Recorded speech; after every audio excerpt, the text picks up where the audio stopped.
This is an example of wanting and loving and coveting something from afar for so long and then realizing that it's just not the one for you. Hi guys, welcome back to my channel. In today's video, I may be disappointing a few of you. In my last video, I unboxed 2 bags that were my treat to myself for my 5-year YouTube channel anniversary, and unfortunately the one that I have been pining over and just in love with for years, I've decided to return this. I'm sure that you guys, especially those of you who have been following me for a while, have just heard me gush about this exact bag in this exact color for multiple wish list videos over years. And the reason I'm filming this video is because I kind of want to demonstrate, and hopefully you guys can use like my thought process behind this to just realize that this isn't the bag for me, unfortunately. All right, so many years ago, I did a video on reasons not to buy a bag, and I think that it's time that I take a little bit of my own advice. I come in contact with people when they have decided that a bag is no longer for them, and most of the time what happens when someone decides a bag is no longer for them, it probably would have been better for them if they wouldn't have purchased the bag in the first place. So much from that video that brought me back down to reality and made me realize that this, unfortunately, as much as I am in love, the swoon factor doesn't override everything. So today, I'm going to be taking a spoonful of my own medicine and using my own advice that I've given to you guys over many, many years. Like, that video has over 10,000 views, and it's so funny that the person who made it almost forgot all of that useful advice. So I'm definitely gonna recommend that you go check out that video. You know, I put all this time and energy into giving you guys practical advice. Maybe I should start taking some of it. Like, I hope you guys can appreciate that I'm a regular person just like you with a budget and responsibilities.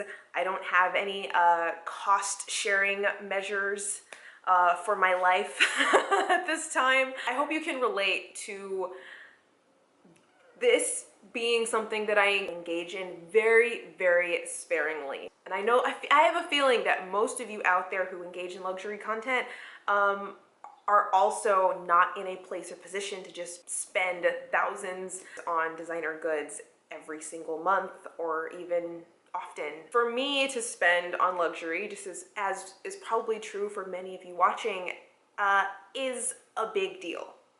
And I hope that it's something that comes through, something that you can relate to.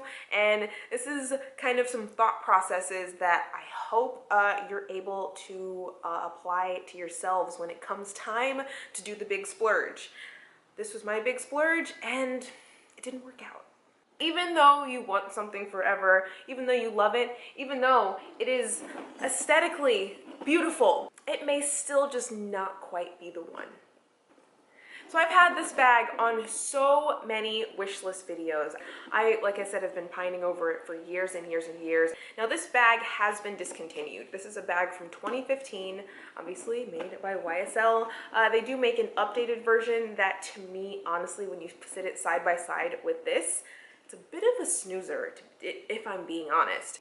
I think this bag is beautiful. I think it's stunning. And I just also, at the same time, don't think that it works for me and my lifestyle, and, to be honest, my aesthetic. And we're gonna get into why. So, to start off, the reason I did buy this bag, outside of just thinking that it was pretty, because for me and my budget, that is not a good enough reason. Whenever I buy something, I like to make sure that it's going to be something that I will use in regular rotation in my wardrobe. This was supposed to be a new work bag for me. This is the only gray bag and the only YSL bag that I actually have ever owned. Aesthetically, I think this bag is stunning and gorgeous. I really think that it's very classic and very elegant, very chic, and for some reason, I just don't think that when I put it on, it looks like a Katherine bag.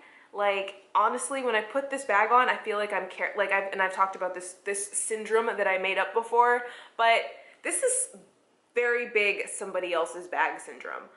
I don't know, for every other bag in my wardrobe, it just feels like it clicks on me. I know that feeling all too well of just seeing something and just loving it. There's like a way your heart just flutters when you get a new cool bag that is something that you're going to want to keep in your wardrobe for a very long time.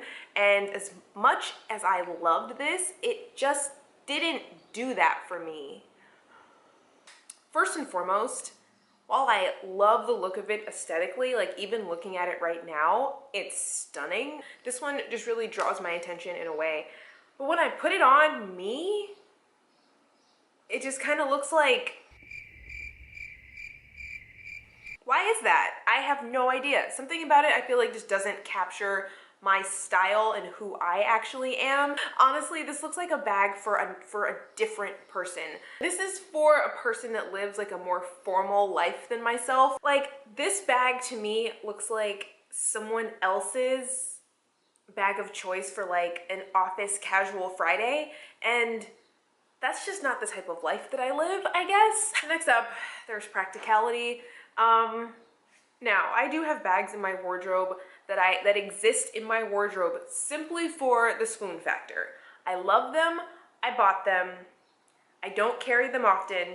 It's fine because I fell in love.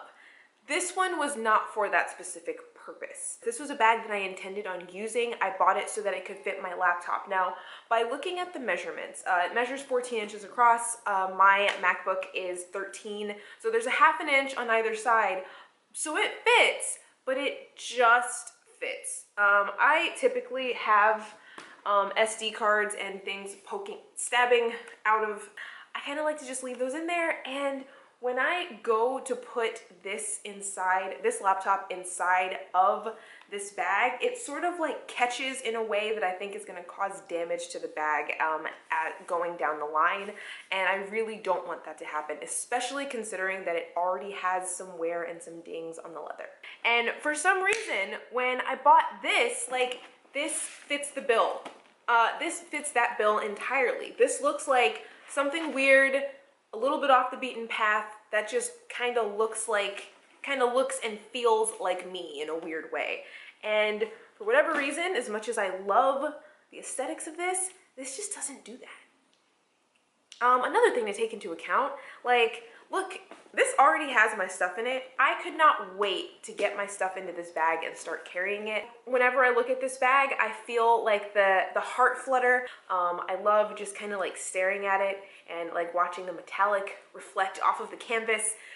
It holds all of my things perfectly, and even though it did require an organizer, which was a pretty relatively easy fix, it's just perfect. It's perfect, and I feel like this looks like it should be a part of that collection. Like, this looks to me like a Katherine bag, whereas this looks like somebody else. And now, weirdly enough for me to hear myself say, honestly, I'm at a place where the cost of this bag is not an issue per se. Like, this bag pretty much equals up to like a month's rent for me. And while yes, I can very well and very comfortably afford it, like the money is not necessarily the reason why I'm not keeping it. I'm thinking of the concept of having this bag or having the amount of money that I spent on this bag sitting in my bank account. And honestly, I would rather see my bank account propped up that much more. Even though I can very, very comfortably afford this bag, that's definitely something to take into account if you're ever considering whether or not something is for you to keep. Always remember, like, can you afford it? For me, the answer is yes. However, this is like the equivalent of like almost a month's rent for me, and for me to not be sitting here gushing about it is a problem. Now, I hope it doesn't seem like I've just made this video to just shit on this bag and tell you guys how awful it is, because I really don't feel that way. This is something that I wanted forever and that I still, like, even as we're speaking, as I'm looking at it in the viewfinder, and I love it. Under these circumstances and with all of these things, like, I just really can't justify keeping it. One thing I've said recently is that I never want to have a mausoleum closet of hundreds of bags, and I think the way to not getting there is by making sure that you absolutely love everything that you bring into your collection. It's beautiful and I wanted it forever. Much more than that, there's nothing really tethering me to it, and I feel like that's just not a good foundation. I almost liken that to buying a bag just to buy it, and that is never a way that I want to feel about any luxury good that I add into my collection. And I know, I have a feeling that most of you out there who engage in luxury content are also not in a place or position to just to just spend thousands of dollars on designer goods every single month or even often. I think that on a normal, okay, it's hard for me to state what a normal year is for the past couple of years, but for me to buy more than like 5 luxury goods in a year, not including shoes or whatever from the Real, would be an anomaly. So the fact that I do this sparingly is because I'm on a budget, you know, like this is kind of, for me to spend on luxury, just as is probably true for many of you watching, is a big deal. And I hope that it's something that comes through, something that you can relate to. And this is kind of some thought processes that I hope you're able to apply to yourselves when it comes time to do the big splurge.